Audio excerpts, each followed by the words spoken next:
Hello बच्चों, कैसे हो? आशा करते हैं आप लोग बहुत अच्छे होंगे। और आज आपकी मैथ की जो तैयारी चल रही है और चैप्टर नंबर 3 जो चल रहा, मैट्रिक्स जो चल रहा है, आप व्यू का आज दूसरा लेक्चर है। और दूसरे लेक्चर में हम आप लोगों के लिए कुछ अच्छे क्वेश्चंस लाए हुए हैं जो आसान भी बहुत हैं लेकिन परीक्षाओं के लिए बहुत ही इम्पोर्टेंट भी है। तो इन क्वेश्चंस को देखते हैं, हल करते हैं हम लोग और समझते हैं कैसे कैसे इनका है सॉल्यूशन। तो क्या कह रहा, एक्स वाई जेड का मान ज्ञात कीजिए। क्वेश्चन नंबर 1 कह रहा एक्स वाई और जेड का मान ज्ञात कीजिए। यहाँ पे ये क्वेश्चन दिया हुआ है। तो इस क्वेश्चन से एक्स वाई जेड का मान ज्ञात करना है। तो देखिए आव्यूह अगर बराबर होते हैं तो उनमें तुलना करवा ली जाती है, तुलना करवाया जाता है। लेकिन ऐसा होता है कि उनके गुणांक भी बराबर हों। यहाँ पर उनके गुणांक यहाँ पे 2 है और यहाँ पे तो 1 है, इनके गुणांक नहीं बराबर हैं। अगर गुणांक बराबर हो जाते हैं तो आव्यूह में तुलना करवा ली जाती है।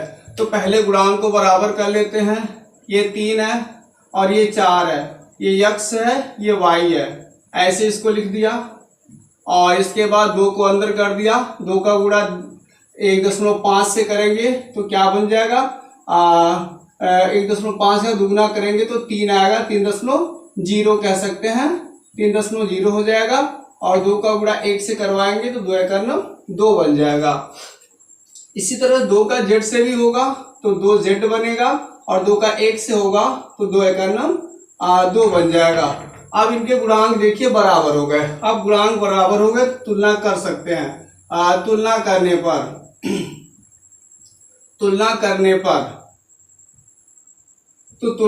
पर क्या हो रहा, तुलना करने पर ये सारे के सारे अक्षर बराबर हो सकते हैं। यक्स किसके बराबर होगा, ये पहली लाइन का पहली पंक्ति का दूसरा पद है, पहली पंक्ति का दूसरा पद, ये बराबर होंगे। और इस तरह से यक्स बराबर 2 आ जाएगा। लीजिए यक्स बराबर 2 आ गया। इसी तरह से ये पहला वाला पद इस पहले के बराबर हो जाएगा। इसका मतलब ये 4 बराबर हो जाएगा 2z के, 4 बराबर 2z हो जाएगा। और 2 से कट कर देते हैं, 2 आता है, z बराबर क्या आ गया 2। लीजिए z का भी मान 2 आ गया। अच्छा, इसी तरह से तीसरा निकालते हैं, ये z भी आ गया। अब ये दूसरी पंक्ति का दूसरा कॉलम का टर्म, दूसरी पंक्ति दूसरे कॉलम का टर्म, ये बराबर होंगे। और तुलना करने पर y बराबर आ जाएगा 2। तो इस तरह से हम देख रहे हैं यहाँ x, y और z तीनों के मान हमें मिल गए। कितना कितना मिल गए, आंसर लिख सकते हैं x बराबर 2, y बराबर भी 2 और z बराबर भी 2। ऐसा हो रहा। इस तरह से इस प्रश्न का ये सॉल्यूशन हो गया। ये दूसरा प्रश्न यहाँ कह रहा x, y, z और w का मान ज्ञात कीजिए। तो इसी बेस की तरह से ये भी क्वेश्चन है, ऐसा ही है। यहाँ गुणांक है बराबर, यहाँ 1 है, यहाँ भी 1 है, हाँ इनके गुणांक बराबर दिख रहे हैं। सीधे तुलना करने पर सीधा हम तुलना कर लेते हैं। तुलना करने पर क्या होगा, ये x माइनस वाई इसके बराबर होगा, मीन्स x माइनस वाई बराबर हो जाएगा -1 के। अच्छा, ये हो गया। इसे हम समीकरण हमें बनाने पड़ेंगे क्योंकि ये थोड़ा सा लंबा सा लग रहा। अच्छा, कोई बात नहीं है। और ये वाला ये किसके बराबर होगा, इसके, ये क्या है 2x माइनस वाई बराबर, ये कौन है 0 के बराबर कर लेते हैं। इसको समीकरण नंबर 2 बना लेते हैं। और इस तरह से हम क्या कर लेते हैं, इन दोनों को सॉल्व करके x और y का मान निकालने का प्रयास करते हैं। तो यहाँ पे y, यहाँ पे आप देख रहे हो -y, यहाँ भी -y, बराबर पद है y, चिन्ह भी समान है। अगर चिन्ह समान होते हैं तो इन्हें घटाना पड़ता है। समीकरणों को हम क्या कर दें, घटा दें। घटाने पर क्या होता है, इनके चिन्ह बदल जाते, प्लस का माइनस, माइनस का प्लस और माइनस, ऐसा सिंबल हो जाएगा, बदल जाएगा। यहाँ पे कोई चिन्ह नहीं होता 0 का। तो इस तरह से चिन्ह बदल दिया तो यहाँ +y और -y कैंसिल हो गया। अब x में से 2y घटाना है, माइनस के पास बड़ी अंक है, माइनस के पास 2 है और प्लस के पास 1 है, माइनस के पास बड़ी अंक इसलिए माइनस लिखना पड़ेगा। फिर 2x में से 1x घटाएंगे तो केवल x आएगा। और यहाँ पे क्या होगा, -1 में से 0 घटाएंगे तो ये -1 ही आएगा। माइनस से माइनस कटा, x बराबर 1। लीजिए x का मान आ गया।